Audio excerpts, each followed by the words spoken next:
அப்புறம் நம்மளுடைய சங்கத்திற்கு முதல் முறையாக வந்திருக்கக்கூடிய ஜெயன் ராஜாராமன் ஐயா அவர்களுடைய சிறப்புரை.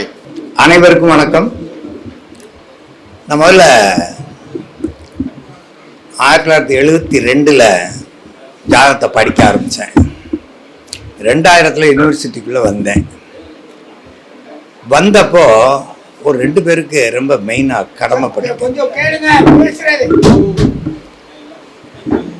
ஒரு 2 பேர்த்துக்கு ரொம்ப கடமைப்பட்டிருக்கேன்.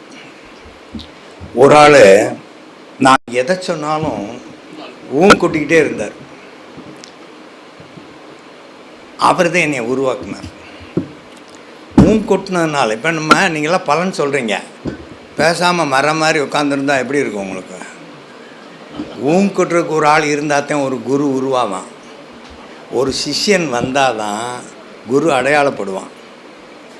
அப்படி முதல் அடையாளத்தை எனக்கு தந்த ஒரு நபர் யார் அப்படின்னம்னா குருராஜன். இங்கே உட்காந்துருக்கார். எந்திரிங்க. 2000 எனக்கு அறிமுகமான ஆள். இன்று வரையிலும் என்னை பார்க்குறதுக்கே ஒரு ஆர்வப்படுவார். அப்போ நான் எவ்வளவு கடமை இருக்கு. கோயம்புத்தூர்,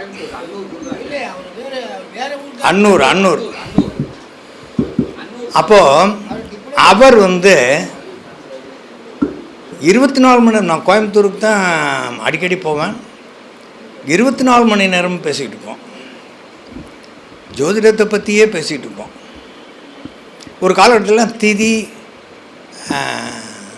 கரணம், யோகம், இது என்ன இப்படி, இதுக்கு என்ன எந்த பஞ்சாங்கத்தில் போட்டிருக்கே, இதுக்கு என்ன முக்கியத்துவம் ஒன்றுமே தெரியாத நிலை. மாதக்கணக்கில் இல்லை வருஷக்கணக்கில் இதை பற்றி பேசியிருக்கோம். அதற்கு பிறகு உருவானதான் ஏற்கனவே எழுதி வச்சுருக்காங்க தெளிவாக. அதை அண்டர்ஸ்டாண்ட் பண்ணுறதுக்கு அவ்வளவு காலம் ஆகிருக்கு, பல வருடங்கள் ஆகிருக்கு. சாஸ்திரா யூனிவர்சிட்டியில் எம்ஏக்கு கிளாஸ் எடுக்கும்போது அங்கே ஒரு காலப்பிரகாசிகை ஸ்லோகம் கிடச்சது. அதுக்கு முதல்ல காலப்பிரகாசிகை தமிழாக்கம் புக்கில் இருக்குது அது விளக்கம். ஆனால் அப்போல்லாம் அது கண்ணில் படலை. சமஸ்கிருத ஸ்லோகம் கண்ணில் பட்ட பிறகு அது கிடச்சது. சரி, அதுக்கப்புறம் டெவலப் ஆகி வந்தால் அப்போ கிளாஸ் நடத்துகிறப்ப அவருடைய இது அறிமுகம் எனக்கு மிக பேருதவியாக இருந்தது. அவர் முதல்ல என்கிட்ட சிஷ்யனாக தான் வந்தார். இப்போ எனக்கு வழிகாட்டுற குருவாக இருக்கிறார். அதுக்கடுத்து இந்த திருச்சி மாநகரத்தில் 2003 நான் யூனிவர்சிட்டியில் டிப்ளமோவுக்கு பாடம் எடுத்துகிட்ருக்கேன். அப்போ ஒரு நபரை சந்தித்தேன். அவர் பெல்லில் வேலை பார்க்குறவர். அவர் மிஸ்டர் ராஜேந்திரன். ஒரு நிமிஷம். இவர் தான் எனக்கு முன்னப்பின அறிமுகம்லாம் ரொம்பலாம் கிடையாது. என் கிளாஸ் அட்டன் பண்ணார். சார், நீங்கள் கிளாஸ் போட போகிறீங்களா அப்படின்னு சொல்லி கேட்டார். ஆமாம், பலன் சொல்கிறதுக்காக கிளாஸ் போட போகிறேன் அப்படின்னு. உடனே ஒரு பேப்பரில் அட்வர்டைஸ்மெண்ட் கொடுத்தார். லோக்கல் டைம்ஸில், ஹிண்டு பத்திரிக்கையில் ஒரு 30-40 பேர் ஜாயின் பண்ணிட்டாங்க. அப்போது அந்த நேரத்தில் நட்சத்திரங்களை பற்றி அப்போ தான் முதல்ல கிளாஸ் எடுக்கிறோம். 2003-4 அவருக்கு நன்றி. ஏன் அப்படின்னா இந்த 2 பேரும் வாழ்க்கையை புரட்டி போட்டாட்டு. என்னுடைய குருநாதர் மாரிமுத்துன்னு பேர். அவர் யூனிவர்சிட்டியில் வேலை பார்த்தார். இப்போ அவர் காலம் ஆயிட்டார். முதல்ல இந்த விமலன் பெர்மிஷன் வாங்கிட்டு தான் நான் முதல்ல டிப்ளமோவுக்கு லெக்சரர் ஆனேன். விமலன் அப்பா ஒரு அருமையான கணக்கு ஆசிரியர். ஜோதிட கணக்கெல்லாம் எழுதிக்கிட்டே இருப்பார். மற்றவங்க ஃபாலோ பண்ணுறது ரொம்ப கஷ்டம். ஆனால் தெளிவாக பதிய வச்சுருவார். நாங்கள் 2 பேரும் சேர்ந்து நிறைய முறை டியூஷன் கிளாஸ் எடுத்திருக்கோம். இவர் கணக்கு பாடம் எடுக்கும்போது நான் கவனிச்சுட்டே இருப்பேன். நான் பலன் சொல்கிறதுக்கு பாடம் எடுக்கிறப்ப இவர் பின்னால் போய் தூங்கிடுவார். இவரை ஆதாரங்களையெல்லாம் தேடி பிடிச்சி படித்தார். இந்த பலன் சொல்கிறதுக்கு மட்டும் என்ன சொல்வார் அப்படின்னா, அவன் திருப்தி அடைஞ்சான்னா போதும், அவனுக்கு சால்வேஷன் கொடுத்தீங்கன்னா போதும், ஒரு வழியை காமிச்சிங்கன்னா போதும், நிம்மதியை கொடுத்தீங்கன்னா போதும். ரொம்ப பெரிய மிராக்கள்லாம் உண்டு பண்ண முடியாது ஜோதிடத்தில். என்ன பலனோ அதை சொல்லிவிடுங்க, ஆவுன்னு பெருசாக ஏற்றி எதையும் சொல்லாதீங்க அப்படின்னு மட்டும் சொல்லுவார். எழுதியிருக்க எழுத்தெல்லாம் பார்த்திங்கன்னா டெக்ஸ்ட்டில் இருக்கலாம், அவன் அப்படி இப்போ ராஜாவாக இருப்பான், இப்படி ஆயிடுவான் அப்படின்னு இதெல்லாம் இருக்கும். ஆனால் எதுவும் நடைமுறைக்கு வராது. அப்போ தான் இந்த பஞ்சாங்கம் அப்படிங்கிறத பற்றி தெரிஞ்சுக்கிட்ட பிறகு கொஞ்சம் கொஞ்சமாக இதை பற்றின ஒரு விஸ்வரூபம், இந்த ஞானம் விஸ்வரூபம் ஆகுது அப்படின்னா காரணம் தான். இப்போ நான் உங்கள்கிட்ட கிரகமே இல்லாமல் பலன் சொல்வது எப்படி அப்படின்னு ஒரு விஷயத்த சொல்லிட்டு தான் வந்தேன். ஒரு உதாரணத்துக்கு வச்சுக்கிறோம், எந்த கிரகத்தையும் குறிப்பிட்டு சொல்ல வேண்டாம்.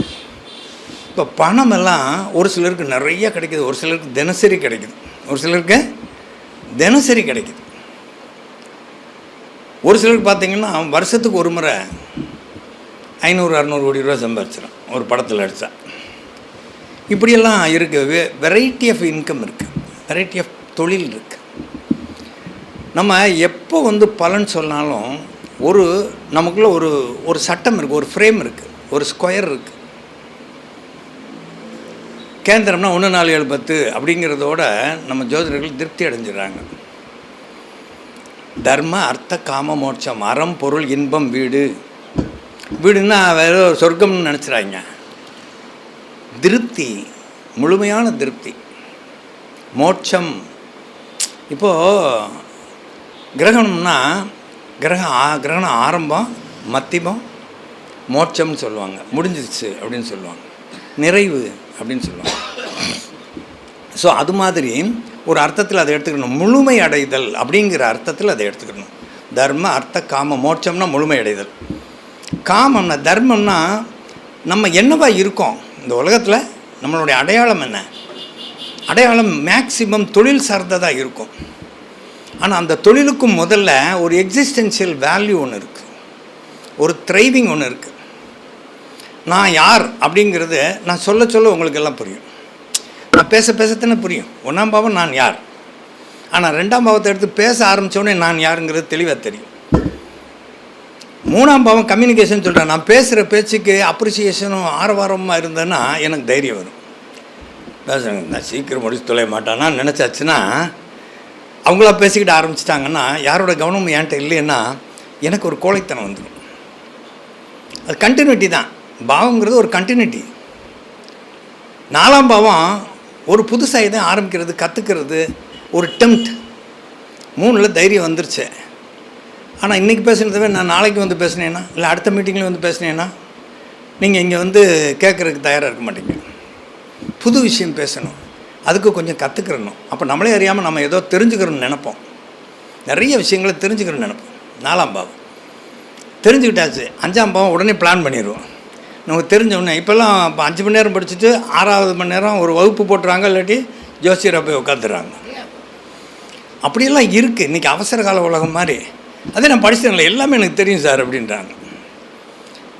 அப்படி 4ல் கொஞ்சம் கற்றுக்கிட்ட உடனே 5ல் உடனே ஒரு பிளானிங் வந்துடுது. மனம், புத்தி, சித்தம், திட்டம், குறிக்கோள், அருகில் உள்ள நண்பர்கள், காதல், உணர்வு, இதெல்லாம் மனம் சார்ந்தது.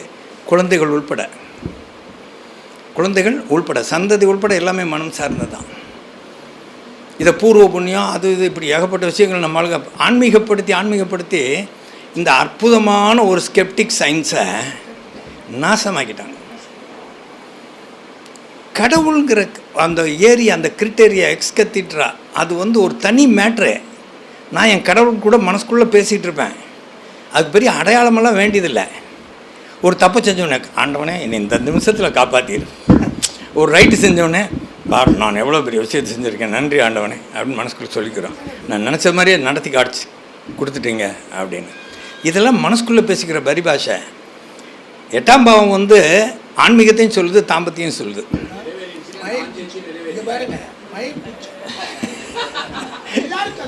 இல்லை ஆன்மீகம் 8ஆம் பாவத்தில் என்ன சார்? இல்லை 8ஆம் பாவம் ஆன்மீகம் தாம்பத்தியம் ரெண்டுக்கு எப்படி? இது வேறு அது வேறு. லௌகீகம் ஆன்மீகம் இது ரெண்டும் வேறு டைரக்ஷனு. அதை ஷார்ட்டாக வச்சுக்கோங்க. பங்காளி பங்கு கொடுத்தா தான் அங்கே வேலை நடக்கும். மனைவியோ கணவனோ உள்பட நேரம், சந்தோஷம், அறிவு, புகழ் அத்தனையிலையும் மற்ற ஆளுக்கு பங்கு கொடுக்கணும். பக்கத்தில் இருக்கவங்களுக்கு கொடுக்கலன்னா வளர்ச்சி இருக்காது. ஒன்றாந்தே சம்பளம் வாங்கிட்டு வந்தோடனே வீட்டில் எல்லாத்தையும் கொடுத்தா தான் வீடு நடக்கும், இல்லை நடக்காது. அதே மாதிரி தான் நித்திய பூஜை, நித்திய பங்கு கொடுக்கறது. இது 8ஆம் பாவத்தை எல்லாமே ஒரு 6 8 12னா கஷ்டம். சரி, நல்லா பிளான் பண்ணியாச்சு 5ஆம் பாவத்தில். 6ஆம் பாவத்தில் என்ன பிளான் பண்ணோமோ அதை ஒரு ஸ்டெப்பாவது எடுத்து வச்சா தானே வேலை நடக்கும். இப்போ டெய்லி ஒரு ஸ்டெப் எடுத்து வச்சுட்டே இருக்கணும். அப்போ முன்னேற்றம் வளர்ச்சின்னு தன்னால் வந்துடும். சுறுசுறுப்பாக பிளான் பண்ண பிரகாரம் செயல்பட்டுக்கிட்டே இருந்தான்னா வெற்றியை கட்டாயமாக செஞ்சுருவான். கேபி சிஸ்டத்தில் அதனால தான் சொல்கிறாங்க 6ஆம் பாவம் வெற்றிக்குரிய பாவம். சரி, வெற்றி கிடச்சிருச்சு, நமக்கு திருப்தி வந்துருச்சா? இன்னும் கொஞ்சம் அதிகமாக கிடச்சா பரவாயில்ல. 7ஆம் பாவம் ஆசை. 5ஆம் பாவம் அபிலாசை, 7ஆம் பாவம் பேராசை. லைஃப் பார்ட்னர் விஷயத்தில் வேறு எதுலனாலும் ஒரு பேராசை நமக்கு வந்துருச்சுன்னா அது 7ஆம் பாவம். 7ஆம் பாவம் சம்மந்தப்பட்டால் அவன் பேராசை உடையவன். இதை சான்ஸ்கிரிட்டில் சொல்கிறதா காமம்னு சொல்லணும். பேராசைங்கிற கரெக்டான வார்த்தை சான்ஸ்கிரிட்டில் காமம் அப்படின்னு அர்த்தம். அப்போது 8ஆவது பாவம் பிரிச்சுக்கிட்டா தான் உயிர் வாழ முடியும். ஏன்னா கோர்ட் வழக்கு வியாஜமெல்லாம் எப்போ வரும்? பங்கு கொடுக்கலைன்னா வரும். உரிய பங்கை வாங்குறதுக்காகவும் வரும், உரிய பங்கை கொடுக்கலைன்னாலும் வரும் கோர்ட் வழக்கு வியாஜம். நம்ம அதை மட்டும் ரொம்ப பிரஸ்தாபமாக பேசணும். எதிர்பாராமல் இதெல்லாம் சம்பவிச்சிருச்சு, திடீர் அதிர்ஷ்டம், இப்படின்னு தான் கனெக்ட் பண்ணி பேசணும். சரி, எல்லாருக்கும் உரிய பங்கெல்லாம் கொடுத்துட்டு அவனுக்கு ஒரு நல்ல பேர் கிடைக்கும்ல, அதே பாக்கியம். 9ஆம் பாகம் புகழ், குரு, தகப்பன். ஒரு நல்ல தகப்பன் நல்ல வழி நடத்தலோடு இருந்தான்னா அவனுக்கு இந்த 8 பாவத்தில் சம்பவிச்சு அந்த விஷயம் சம்பவிக்க வேண்டிய அவசியமே இல்லை. நேரடியாக அவனுக்கு யோகம் வந்துடும். 9ஆம் பாவம் வலுவாக இருந்தான். சரி, 8ஆம் பாவத்தில் பங்கு கொடுத்துட்டா 9ஆம் பாவத்தில் ஒரு நல்ல பேர் வந்துருச்சு. நம்மளே எத்தனையோ பேர் ஜோசியர் ஆகிருப்போம். நம்ம சொல்கிறது கரெக்டாக இருக்குதுன்னு தெரிஞ்சவனேச்சா நம்ம இதை தொழிலாக கூட பண்ணலாம் போல் இருக்கேன் நினைப்பு வருமா இல்லையா? அப்படி ஆரம்பித்தா தான் எல்லாருமே நம்ம சொல்கிறது இப்போ கரெக்டாக இருக்கு, நம்ம இதை ஒரு தொழிலாக பண்ணலாம், நம்மகிட்ட ஆலோசனை கேட்டு சரியாக வந்துருச்சுன்னு சொன்னாங்க. இது 9ஆம் பாவம்.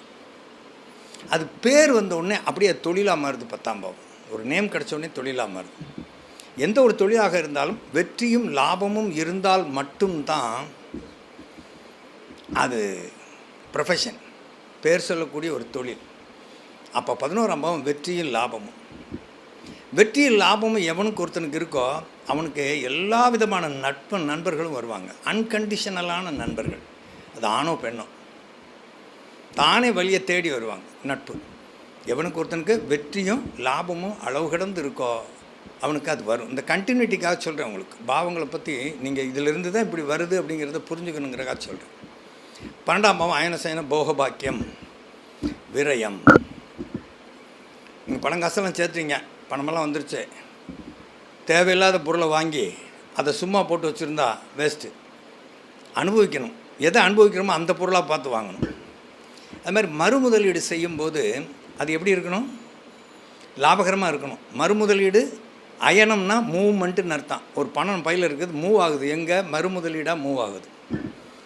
சயனம் அப்படின்னம்னா பேங்க்கில் போய் சேமிப்பாக இருக்குது, இல்லாட்டி நம்ம பொட்டியில் வச்சு பூட்டி வீட்டில் பத்திரமா வச்சுருக்கோம். தங்க விலை 25,000 இருக்கும்போது 2.5 லட்ச ரூபாயை பெட்டியில் வச்சு பூட்டி இனிமேல் திறக்கவே கூடாது, செலவாயிரும் அப்படின்னு சொல்லி திறக்காமல் வச்சுருந்தேன். இன்றைக்கி 70,000 விற்கிது. வெறும் பணமாக இருந்து என்ன பிரயோஜனம்? இல்லை இந்த நோட்டு செல்லாதுன்னு சொல்லிட்டாங்களே, அந்த நேரத்தில் இருந்தால் என்ன ஆயிருக்கும்? பிரயோஜனம் இல்லாமல் போயிரும்ல. அப்போ சேமிப்புலேயும் சரி அது விரயமாயிடக்கூடாது, ரீஇன்வெஸ்ட்மெண்ட்லேயும் விரயமாயிடக்கூடாது. அந்த மாதிரி நம்ம பொருட்களை வாங்கி அனுபவிக்கிறதுலையும் நம்ம ஏமாற்றம் அடைஞ்சிடக்கூடாது. இதெல்லாம் விரய கணக்கு. சுப விரயம் அப்படின்னு சொல்லுவாங்க. நம்ம நாட்கள் சுருக்கமாக சொல்கிறதுக்கு சுப விரயம் அப்படின்னு சொல்லிடுவாங்க. அதே மாதிரி தான் தேக சக்தியும் கூட அப்படி தான். தேக சக்தி முழுமையான சந்தோஷத்தை தராமல் செலவாயிருச்சுன்னா வேஸ்ட். 12வது இடம் பெட்ரூம்னு சொல்கிறக்கூடிய ஒரு விஷயத்துக்கு அடிப்படையாக தான். சரி, இப்போ நம்ம வந்துடுவோம் 12 பாவத்துக்கும் சொல்லியாச்சு. இப்போ பாருங்கள், 1, 4, 7, 10 போக்கியஸ்தானங்கள் இல்லையா, போக்லீபம். அதே மாதிரி 3, 6, 9, 12 ஆப்போக்லீபம். 2, 5, 8, 12 பணபரம். இது 1, 5, 9 நீங்கள் கேந்திரமாக்குனீங்கன்னா 12 ராசி வந்துடும். 4 கோணங்களை நெருப்பு, நீர், நெருப்பு, நிலம், காற்று, நீர் 4 திரிகோணங்களையும் நீங்கள் கேந்திரமாக்குனீங்கன்னா, 4 திரிகோணங்களையும் கோணமாக்குனீங்கன்னா, 4 திரிகோணங்கள் சேர்ந்தால் உங்களுக்கு 12 ராசி வந்துடும். அப்போது இந்த 4 கேந்திரங்களையும் நீங்கள் திரிகோணமாக்குனீங்கன்னா நாமளும் 12 ராசி. அப்போ கேந்திரங்களாக இருக்கும்போது செயல்பாடு நடக்குது. கோணமாக இருக்கும்போது அது குறித்த சிந்தனைகளாக அது இருக்கிறது. இப்போ நாம் கிரகம் இல்லாமல் எப்படி பலன் சொல்கிறதுன்னு ஒரு ஐடியா பார்ப்போம். யாராவது ஒருத்தருக்கு இப்போ நடக்கக்கூடிய ஒரு திசை நடக்குது. அந்த திசை வந்து தான் இருந்த வீட்டிற்கு நவாம்சத்தில் 2வது இடத்துக்கு போகுதுன்னு வச்சுக்கோங்க. அவனுக்கு அந்த திசையில் நல்ல தன வருமானம் உண்டுன்னு அர்த்தம். உதாரணத்துக்கு அஸ்வினி 2, அஸ்வினி 2க்கு அடுத்து ரோஹிணி 3, அதுக்கடுத்து அதில் சொல்லுங்கள், அதில் 2ஆம் பாவத்துக்கு போகுதா கிரகம்? 5ஆம் பாவத்துலேருந்து நவாம்சம் ஆரம்பிக்குது. மிதுனத்தில் 5ஆம் பாவத்துலேருந்து நவாம்சம் ஆரம்பிக்கும், 2 வராது. கடகத்தில் பார்த்திங்கன்னா பூசம் 1. இது வந்து ராசியில் 2வது பாதம், நவாம்சத்துக்கும் 2வது இடத்துக்கு போகும். சரத்தில் போகிற ராசியில் 2வது பாதம், அஸ்வினி பரணி கார்த்திகன் இருக்குல்ல, அதில் வரிசையில் ராசியில் 2வது பாதம், நவாம்சத்தில் 2வது இடத்துக்கு போகும். மேஷத்தில் இருக்கக்கூடிய கிரகம் நவாம்சத்துக்கு எங்கே போகுது? ரிஷபத்துக்கு போகுது. அப்படி போனாலும் அது தனத்தை கொடுக்கும். அந்த ராசியில் 2வது பாதமாக இருந்தாலும் அது தனத்தை கொடுக்கும். நல்ல வருமானத்தை தரும், நல்ல பேச்சு சாதுரியத்தை தரும், நல்ல விஷயம். அதுக்கப்புறம் இந்த யோகம்னு இங்கே நிறைய பேர் பேசினாங்க. யோகத்தினுடைய ஃபண்டமெண்டல் ரூல் ஒன்று இருக்குது. நாளும் தெரிந்தவன் யோகி, நாளும் தெரிந்தவன் யோகம் உள்ளவன். இப்போ நெருப்பு, நிலம், காற்று, நீர், இதை 4. இந்த 4ம் தெரிந்தவன் யார்? அந்தந்த ராசியில் கிரகம் இருக்கணும். நெருப்பு ராசிலையும் கிரகம் இருக்கணும், நில ராசிலையும் கிரகம் இருக்கணும், காற்று ராசிலையும் கிரகம் இருக்கணும், நீர் ராசிலையும் கிரகம் இருக்கணும். தான் நெருப்பில் 3 கிரகம், நிலத்தில் 4 கிரகம், தனுசு மகரத்தில் 4 கிரகம், தனுசில் 3 கிரகம். ராசி வந்து கும்பத்தில், 4வது வீடு மீனராசி. மீனராசி வந்து காற்று நீர் ராசி தான். அதற்கு பதிலாக கடகத்தில் ராகு இருக்கும். 4ம் தெரிஞ்சால் தானே இவர், 4ம் தெரிஞ்சால் தானே. அதை இப்போ நல்லா பாருங்கள், நிலத்திலேயோ நீர்லேயோ அதிகமாக கிரகங்கள் இல்லைன்னா பொருளாதாரம் பெரிய வளமாலாம் இருக்காது. நிலத்தில் எவ்வளோ அதிகமாக கிரகம் இருக்கோ, நீர்லேயும் கிரகம் இருந்தது அப்படின்னா அந்த எதில் கம்மியாக இருக்கோ அதுலேருந்து இனிஷியேட் ஆகுதுன்னு அர்த்தம். எதில் அதிகமாக இருக்கோ சஸ்டெயின் ஆகுதுன்னு அர்த்தம். அந்த வருமானம் அதிகமாகுதுன்னு அர்த்தம். இதை இன்னொரு விதமாகவும் சொல்லலாம். இப்போ மூலத்திலேருந்து ஆரம்பிச்சிங்கன்னா, இவருக்கு எடுத்துக்கிறோம் எக்ஸாம்பிளாக. மூலத்திலேருந்து ஆரம்பிச்சிங்கன்னா மூலம், பூராடம், உத்திராடம், திருவோணம், அவிட்டம், சதயம், பூரட்டாதி, குரு வரைக்கும் வந்துருச்சா? பூரட்டாதி 3 பாதம் இருக்கா கும்பராசியில்? அப்படியே நேராக கடகத்துக்கு வாங்க. குருவோட ராசியில், குருவோட நட்சத்திரத்தில் 4வது பாதம் இருக்கா? இங்கே விட்டு போனோம். புரட்டாதி 1, 2, 3 மட்டும்தான் இருக்குது. 4வது பாதம் இல்லை, அது மீனத்தில் இருக்குது. அதுக்கு பதிலாக எதை கொண்டு வந்து சேர்க்குது? கடகராசியில் புனர்வசு 4வது பாதம், அதுக்கப்புறம் பூசம், அதுக்கப்புறம் ஆயில். இப்போ 9 கிரகத்தினுடைய நட்சத்திரங்களும் முழுமை அடைஞ்சிருச்சா? அப்போ 9 கிரகங்களும் ரெப்ரசன்ட் ஆனால் அது யோகம், 4 பூதங்களும் ரெப்ரசன்ட் ஆனால் அது யோகம். இந்த அடிப்படையில் பார்த்திங்கன்னா அதியோகம், லக்ன அதியோகம், சந்திர அதியோகம், சந்திர சுப அதியோகம்.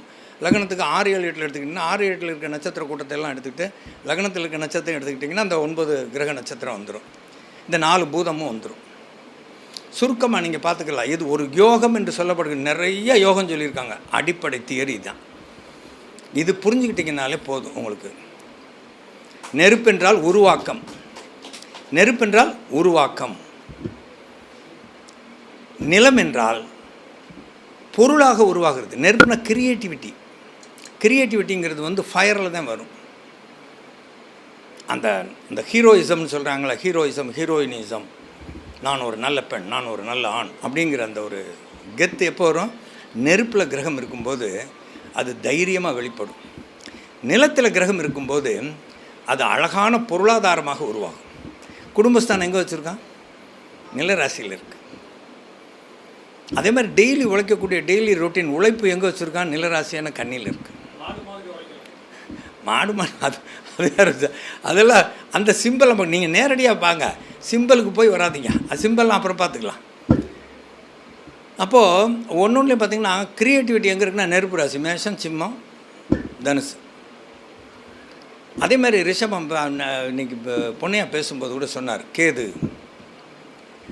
உடல் ரீதியான காமம் அஸ்வினி, புகழ் ரீதியான காமம் மகம். அறிவு ரீதியான காமம் மூலம். மூலத்துக்கு தான் சொல்லியிருக்கேன் சிங்கத்தின் வால்னு. பெரிய ஆள்களுக்கு பக்கத்தில் யார் இருப்பா, அந்த மூல நட்சத்திரம் இருக்கும். வால் மாதிரி, சப்போர்ட்டு மாதிரி. சிங்கத்துக்கு வால் இல்லைன்னா வீரம் இருக்காது, வால் இருந்தால் தான் வீரம் இருக்கான். சரியான ஒரு பக்கபலமான ஒரு ஆள் இல்லைன்னா, தளபதி இல்லாத ராஜா பெருசா இல்லைல்ல, இருக்க முடியாதுல்ல. அதே மாதிரி சரியான ஒரு சிஷ்யன் இல்லாத குரு இருக்க முடியாது. குரு அடையாளம் கிடைக்காது. சரியான சிஷ்யன் இருந்தால் தான் குருவோட அடையாளம் கிடைக்கும்.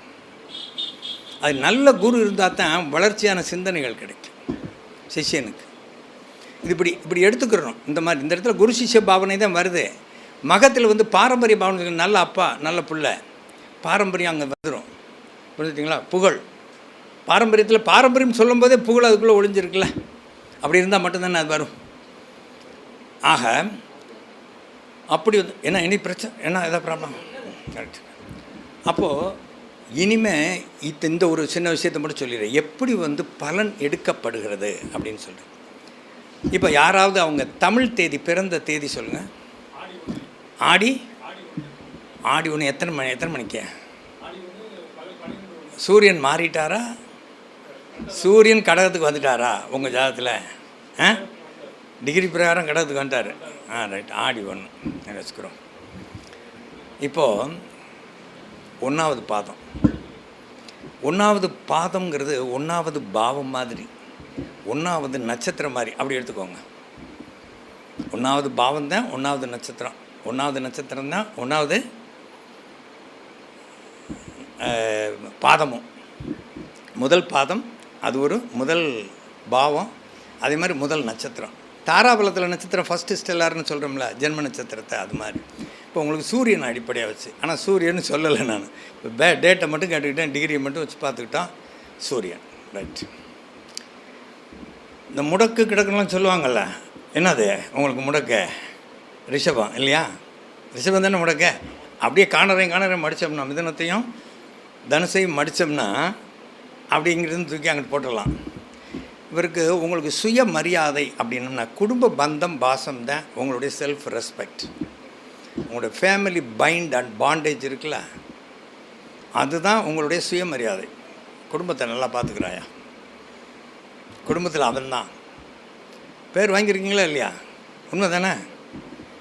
இதை வச்சு இன்னும் என்னென்ன விஷயம் சொல்லலாம்னு சொல்லு. உங்களுக்கு பூர்வீக சொத்து இருக்கிறதுக்கு வாய்ப்பு இருக்குது. நான் அப்படி தான் சொல்லுவேன், அறுதிக்கிட்டெல்லாம் சொல்ல மாட்டேன். சரியா? வாய்ப்பு இருக்குன்னு தான் சொல்லுவேன்.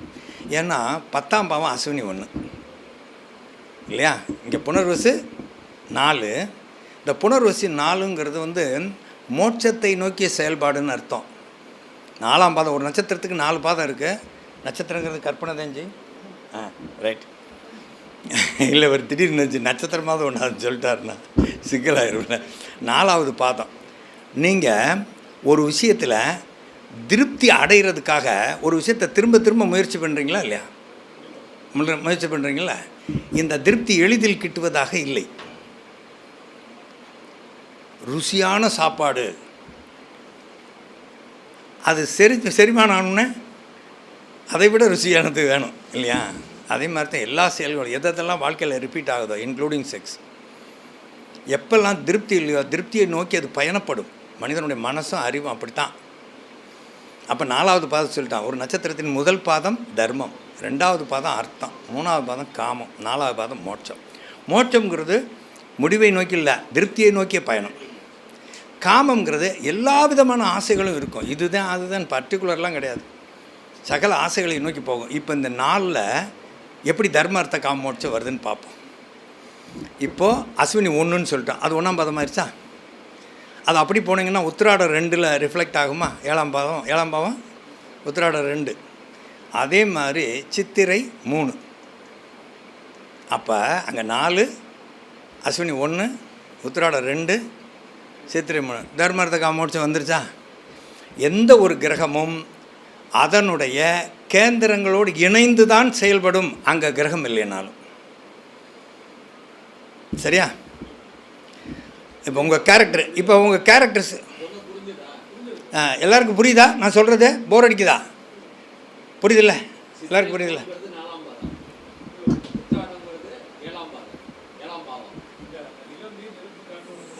4 வந்துருச்சா? யோகம். இது அங்கே கிரகமே இல்லைனாலும் உங்கள் கேரக்டர் அதுதான் சாமி.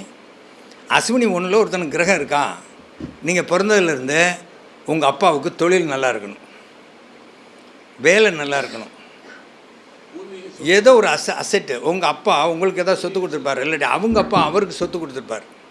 இதை இண்டிகேட் பண்ணுது அந்த இடத்துல.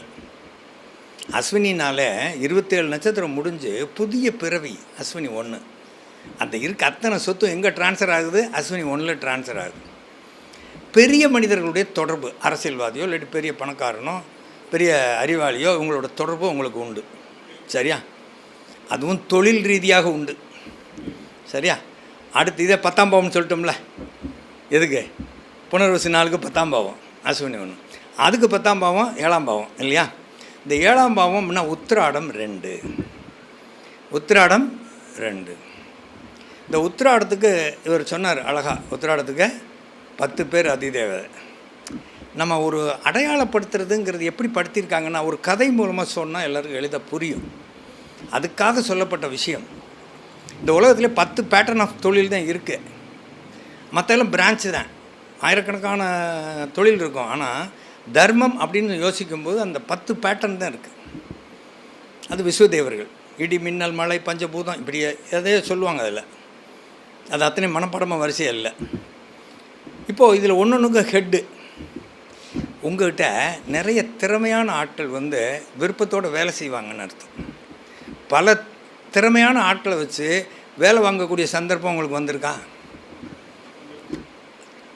ஒரு 4 பேர் எல்லாம் ஒரு வேலையத்தையும் செய்வீங்க, 4 பேர். ஆனால் நீங்கள் சொல்கிற ஆலோசனையை கேட்டுக்கிட்டு அதெல்லாம் உங்கள்கிட்ட அண்ணா தம்பி எப்படியோ சொல்லி அட்ரஸ் பண்ணி உங்கள்கிட்ட ஹெல்ப் பண்ணுறாங்க. 10 திறமையான ஆட்கள். இன்றைக்கி கூட 10 திறமையான ஜோதிடர்களை பார்த்துருக்கேன் இல்லையா? அது அந்த ஆசை, ஆர்வம், யார் யார் என்னென்ன சொல்கிற. நீ இவ்வளோ நேரம் உட்காந்து கோயம்புத்தூர்லேருந்து இவ்வளோ நேரம் உட்காந்துருக்கீங்கன்னா சும்மா ஒன்றும் இல்லைல்ல. Right, okay. அதுக்கு அடுத்து பார்த்திங்கன்னா, இந்த உத்திராடத்துக்கு அடுத்து சித்திரை.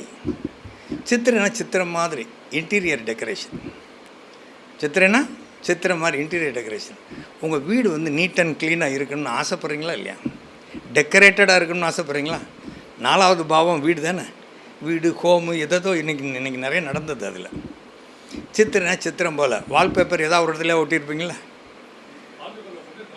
ட்ராயிங்கே போட்டு வச்சுருக்கீங்க. ஸோ இந்த சித்திரைனா சித்திரம் போல் ஒரு டெடிக்கேட்டடாக இருக்கு. இதுக்கு சில இதெல்லாம் சொல்கிறாங்க. அஸ்வினி தர்ம நட்சத்திரம், புனர்வசு அர்த்த நட்சத்திரம், அதில் சூரியன் இருக்குது. உங்களுக்கு பொருளாதாரத்தை பற்றின திங்கிங் அதிகமாக இருக்குது. ஆனால் அதை செயலாக்கம் பண்ணும்போது அப்போக்கப்போ அதிருப்தியும் வருது. நீங்கள் இப்போ ஒரு 1 கோடி ரூபா ஏம் பண்ணியிருக்கீங்கன்னா அது 5 லட்ச ரூபா வந்தால் அதிருப்தி தானே. அது 15 லட்சம் இல்லை, 25 லட்சமே வந்தாலும் கூட அது அதிருப்தி தானே. இது 1 கோடி ரூபா வந்திருக்கணும், அப்படி ஜஸ்ட்டு மிஸ் ஆயிடுச்சு. ஒரு ஆள் சரிங்களே போச்சு, அந்த டீலே போச்சு சொல்கிறீங்கள. இப்போ நம்ம ஏதாவது கிரகத்தை தொடர்பு கொண்டிருக்குமா? ஒன்றுமே தெரியல. உங்கள்கிட்ட ஒரு தேதி மட்டும்தான் கேட்டேன். அப்படியா? உங்களுக்கு அது மேட்ச் ஆகுது. சூப்பர். இதில் இந்த சித்திரைன்னா இந்த இன்றைக்கி வீடியோ போடுறது, அந்த டிவியில் நடிக்கணும்னு நினைக்கிறது, அதில் போகிறது இந்த மாதிரி சித்திரம்னா அதுவும் சேர்த்து தான். Small TV, big cinema, multiple talented பர்சனாலிட்டியாக 2 பேர் இருப்பீங்க. டிசைனிங்க எதுலனாலும் சரி, நீங்கள் இன்ஜினியரிங்கே படித்தாலும் டிசைனிங்கில் ரொம்ப ஆர்வம் இருக்கும். இது மாதிரியான ஒரு விஷயங்களை எல்லாம் இதில் நம்ம கொண்டு வரலாம். கேந்திரம் இல்லாமல் தசாபுத்தி இல்லை. ஒரு புள்ளியில் ஏன்னா எனக்கு கேந்திரத்தில் கிரகமே இல்லை, இந்த இவருக்குள்ள கேந்திரத்தில் கிரகம் இருக்கு, அது ரெடியாக வேலை செய்யலை, ஊரவே அரட்டிகிட்டு இருக்கிறப்ப. அப்போ நாளும் தெரிந்தவன் தானே. கரெக்ட் தானே? அது நாளும் தெரிந்தவன். நான் பேசுகிறேன், உங்களுக்கு புரியுது, அதுவே பெரிய விஷயம். புரியுது. இதை இனிமேல் நீங்கள் எங்கே வேணாலும் எடுத்து யூ கேன் ரீடெல் இட். நீங்கள் எங்கே வேணாலும் போய் சொல்லலாம். இதை கிரகமே இல்லைன்னாலும் இந்த நட்சத்திர பாதம் இதனோட லட்சணம் மட்டும் தெரிஞ்ச போதும். ராசியிலேருந்து நவாம்சத்து இப்போ வேறு ஒன்றுமே இல்லை. இன்னொரு கிரகம் சொல்லுங்கள் உங்களுக்கு. இப்போ நடப்பு திசை கிரகம் சொல்லுங்கள். சனி திசை, அது மட்டும் எந்த பாதத்தில் இருக்குது அது சொல்லுங்கள். விசாகம் 3ஆம் பாதம். உங்களுக்கு கல்யாணம் ஆயிடுச்சா? உங்கள் ஒய்ஃபுக்கு உங்களுக்கு நிறைய வயசு வித்தியாசம் இருக்கா? கம்மியாக இருக்குது. விசாகம் லவ் மேரேஜா? அரேஞ்ச் மேரேஜ் தான். Right, okay. நீங்கள் வாத்தியார் தொழிலில் இருக்கீங்களா? ரைட்டு, சரி. இப்போ ஜோதிடம் மட்டும்தான். இதை நீங்கள் வந்து இப்போ நடப்பு திசை ஆரம்பித்தோடனே இதை அதிகமாக படிச்சிருக்கீங்களா? இந்த ராசியில் 9வது பாதம் உயர்கல்வி. சுருக்கமாக ஷார்ட்டாக பலன் சொல்கிறதுக்கு, இந்த ராசியில் 9வது பாதம் உயர்கல்வி, 9வது பாவம் உயர்கல்வி, நவாம்சத்தில் 9வது இடத்துக்கு போகுது உயர்கல்வி. இந்த திசை ஆரம்பித்து எவ்வளோ நாள் ஆச்சு? 6 வருஷம். இந்த 6 வருஷமாக ஜோதிடத்தில் அதீத ஈடுபாடு இருக்கா? கரெக்ட் தானே நான் சொல்கிறத? ஒரு கைதட்ட மாட்டேங்கிறீங்களே சாமி, என்ன ஒரு நான் கேட்டால் வாங்கணும் இதெல்லாம். சரி, ரைட், ஓகே. இருக்கு, பலன் இருக்கு. நான் கிரகம் என்னான்னு கூட இப்போ மைண்ட் பண்ணலை. அவன் எத்தனை கூடவே என்ன லக்னம் அதெல்லாம் கேட்கலை. வெறும் பாதத்தை மட்டும்தான் கேட்டேன். விசாகம் 3வது பாதம். விசாகம்னா இந்திராகினின்னு அர்த்தம். அக்னி சம்மந்தப்பட்ட காதல் வரும்னு அர்த்தம். அது வயசு வித்தியாசமாக இருந்தாலும் பரவாயில்லைன்னு அர்த்தம் இல்லைங்க. நான் என்ன சொல்கிறேன், உங்களுடைய ஆர்வம் காதலை எல்லாம் தொழில் மேலேயோ வேறு இது மேலேயோ வச்சுருக்கீங்க, ஜோதிடத்து மேலே வச்சுருக்கீங்க, மனுஷால் மேலே அவ்வளோதான். சரி, விட்டுருங்க விட்டுருங்க, நோ ப்ராப்ளம், நோ ப்ராப்ளம். இதுக்காக இதுக்கு சொல்லுங்கள் சார். பேசும்போது எல்லோரும் லவ் பண்ணுன்னு சொன்னாரா? சரி, ரைட்டு, கரெக்டு தான். ஏதோ ஒரு நேசம் இருந்தால் சரி தான். ஐயோ,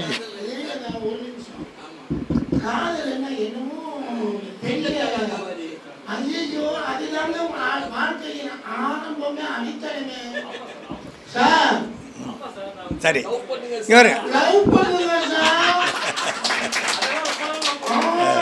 சரி. அடுத்து ஒரே ஒரு விஷயம், நட்சத்திரத்தை பற்றியெல்லாம் டிராயிங் போட்டு காமிச்சிங்களேன். நீங்கள் தானே சார்? நீங்கள் தானே? உங்கள் சூரியன் வந்து எத்தனாவது பாதத்தில் இருக்குது? எந்த ராசியில்? என்ன தேதி? உங்கள் தமிழ் தேதி என்ன பிறந்தது? புரட்டாசி 12. புரட்டாசி 12. Right, okay. அதுதான். உட்காருங்க உட்காருங்க உட்காருங்க.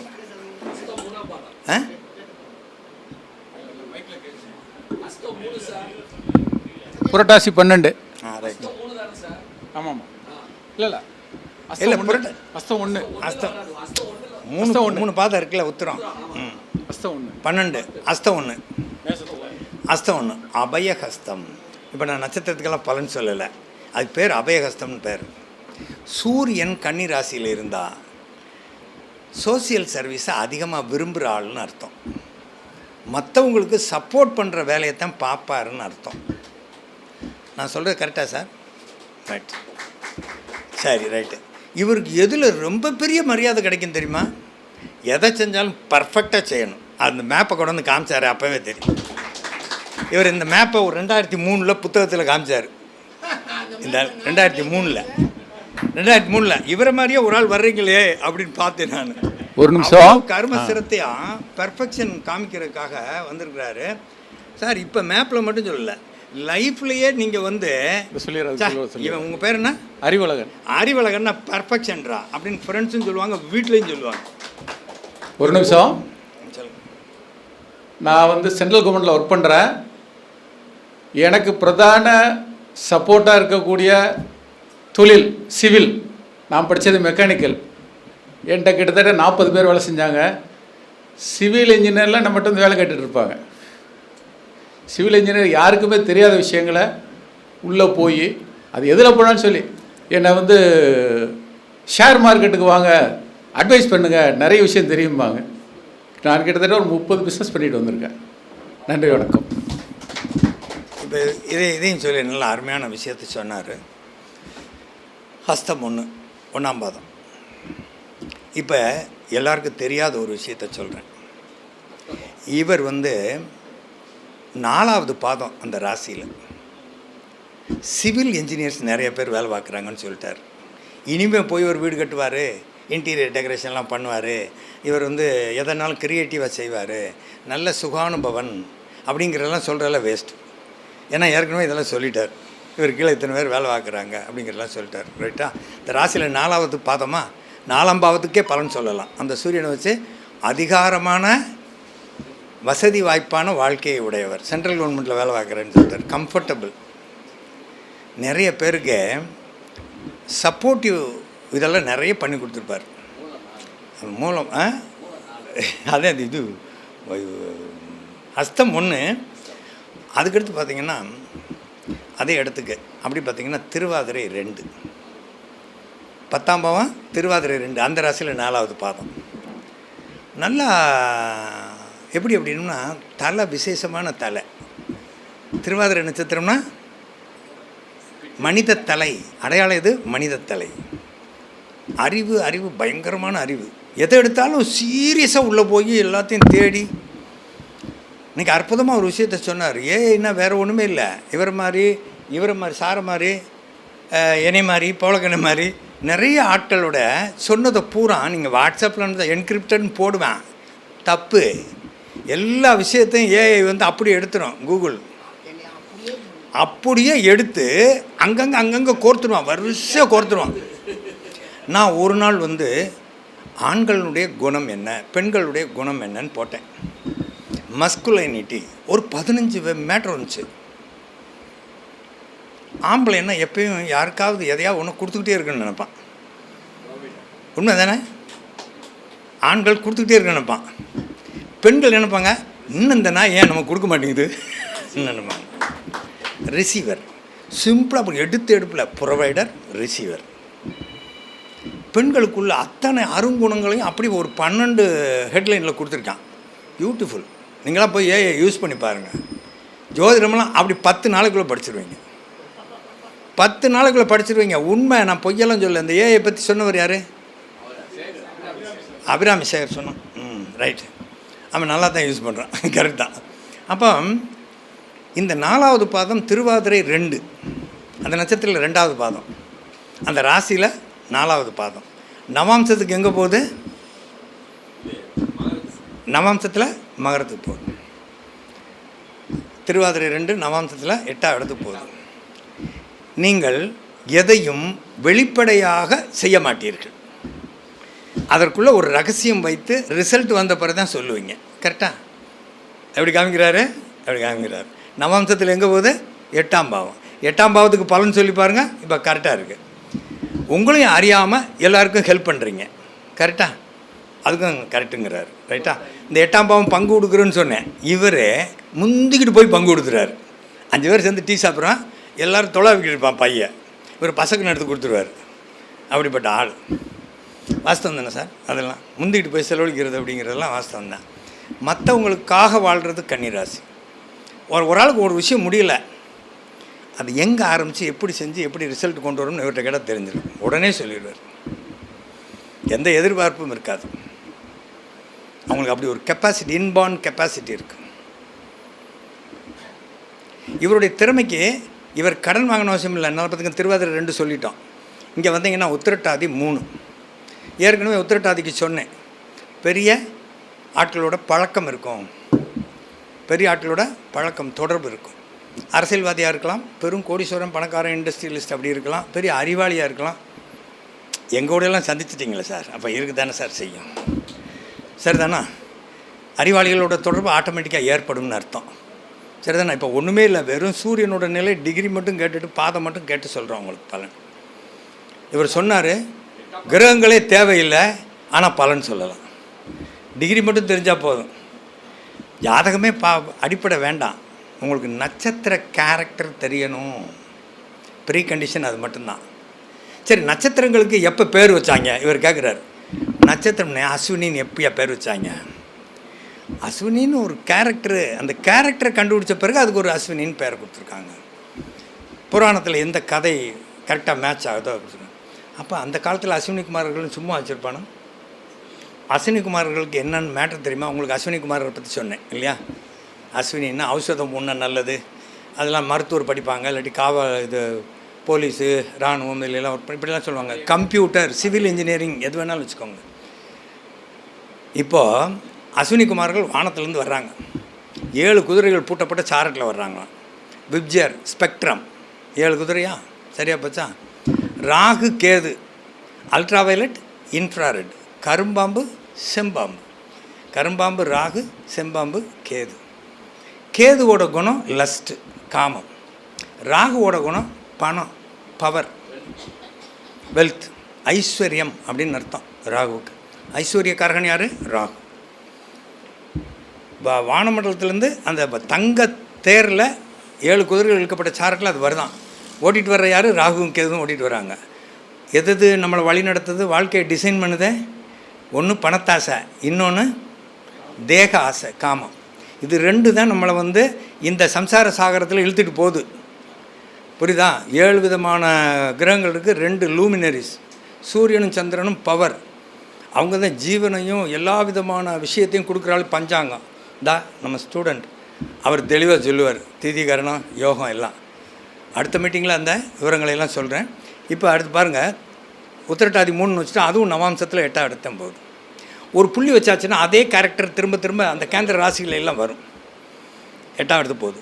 நீங்கள் பெரிய மனிதர்கள் சந்திக்கின்ற அத்தனை பெரிய மனிதர்களுடைய விஷயமும், அவங்ககிட்ட நடத்துகிற வரவு செலவும், அவங்ககிட்ட பேசுகின்ற பேச்சும், எல்லா விஷயமும் அப்படியே ரகசியமாக வைக்க தெரிந்தவர். ரகசியமான எல்லாத்தையும் போய் உளறிக்கிட்டு இருக்கிறதில்ல. ரகசியம் காப்பாற்றுறதுன்னா வேறு ஒன்றும் இல்லை, நான் எப்படி தெரியுமா அப்படின்னு போய் சொல்லாமல் கொஞ்சம் நமக்குள்ளே வச்சுக்கிறது. பெருக்கத்து வேண்டும் பணிதல். அது மாதிரி இவருக்கு நிறைய விஷயம் தெரிஞ்சிருக்கு, நிறைய விஷயம் சாதிச்சிருக்கிறாரு, அதை பணிவாக வச்சுக்கிறார். ஆனால் யாருக்கு என்னென்ன செய்யணுமோ அதெல்லாம் கிளியராக செஞ்சுறார். இவர் கூட சும்மா வந்தவருக்கு கூட ஒரு ரிசல்ட் இருக்கிற மாதிரி செஞ்சிடுவார். அவர் எடுத்துகிட்டு காமிக்கும்போது அந்த ஆர்வத்தை நான் பார்த்தேன். எவ்வளோ நுணுக்கமாக வேலை செஞ்சுருந்தா அதை பார்க்க முடியும். வானமண்டலத்தில் ஒன்றும் கோடு போடலை, அதை இயல்பாக பார்க்கணும்ல. முதல்ல அந்த கண் வேணும்ல உங்களுக்கு. அப்போ ஒர்க் பெர்ஃபெக்ஷன் எங்கே இருக்குது? மீனத்தில் இருக்குது. அதைத்தான் பெர்ஃபெக்ஷன் சொன்னேன். சரி, அப்படி தனுசுக்கு வந்துடுங்க. மூலம் 4ஆவது பாதம். மூலம்னா ஏற்கனவே சொல்லிட்டேன், சிங்கத்தின் வால். அதே மாதிரி இன்னொரு கொத்து வேர். ஜோதிடம்னு இல்லை, அது என்னவா இருந்தாலும் எல்லாத்தில் இருக்கிறதையும் அப்படியும் நிலத்தில் இருக்க சக்தியை அப்புறம் அப்படி உறிஞ்சி எடுத்துறது. உங்களுக்கு ஒரு வழிகாட்டி அல்லது உங்களுடைய சீனியர் அல்லது ஒரு பெரிய ஆள், நீங்கள் அடிக்கடி கன்சல்ட் பண்ணக்கூடிய ஒரு பெரிய ஆள், இல்லை உங்கள் ஃப்ரெண்ட்ஸே எடுத்துக்கோங்களேன். யாரோ ஒருத்தர் ரொம்ப க்ளோஸ் அசோசியேட் ஒரு ஆள் இருக்கார்ல, அவர் கூட பேசும்போது மட்டும்தானே திருப்தி கிடைக்கிது. அதாங்க 4ஆம் பாவம், திருப்தி, மோட்சம். சரியா? இப்படி எடுக்கணும் விஷயத்தை. ஒரு துரும்பு கிடச்சா அதை அப்படி பெரிய விஷயமாக்கிடணும். அணு சிறியது, குழந்தை பெரியது. ஒரு விஷயம் உருவாக்கணும் அப்படின்னு சொன்னால் இதுதான் ஸ்னாப்சிஸ். அதில் இருக்கக்கூடிய மேட்ரே தான். இப்போ உங்களுக்கு யோகம்னா என்னன்னு சொல்லிட்டேன், ஒரு தசாபதிக்கு எப்படி எளிதாக பலன் காணலாம் அப்படின்னு சொல்லிட்டேன். ராசியிலேருந்து 8ஆம் இடத்துக்கு போகுது. அந்த ராசியில் 4ஆவது பாதம், 4ஆவது பாதத்துக்கும் சொல்லியாச்சு. சிவில் சம்மந்தப்பட்ட ஒர்க்கு, வீடு, ரியல் எஸ்டேட், அது இது ஏகப்பட்ட விஷயம் இருக்குது. இப்போ கல்வியும் 4ஆம் பாவம் தான். இவர் எந்த வயசுலேருந்து படிக்க ஆரம்பிச்சிருப்பார் பார்த்துக்கோங்க. அப்போது இதெல்லாம் அடிப்படையாக வச்சுக்கணும். ராசிக்கு நவாம்சத்துக்கு இருக்கக்கூடிய சங்கேத விளக்கம் என்ன? இன்னும் வர்க்க சக்கரத்தையெல்லாம் தொட்டு நான் பலன் சொல்லலை, அதற்கு கால அவகாசம் இல்லை. ப்ரொஃபஸர் இருக்கிறாரு, மிச்ச விஷயத்தை அவர் பேசுவார். நான் அடுத்த மீட்டிங்க்கும் வருவேன், ஜாக்கிரதையாக இருந்துக்கோங்க.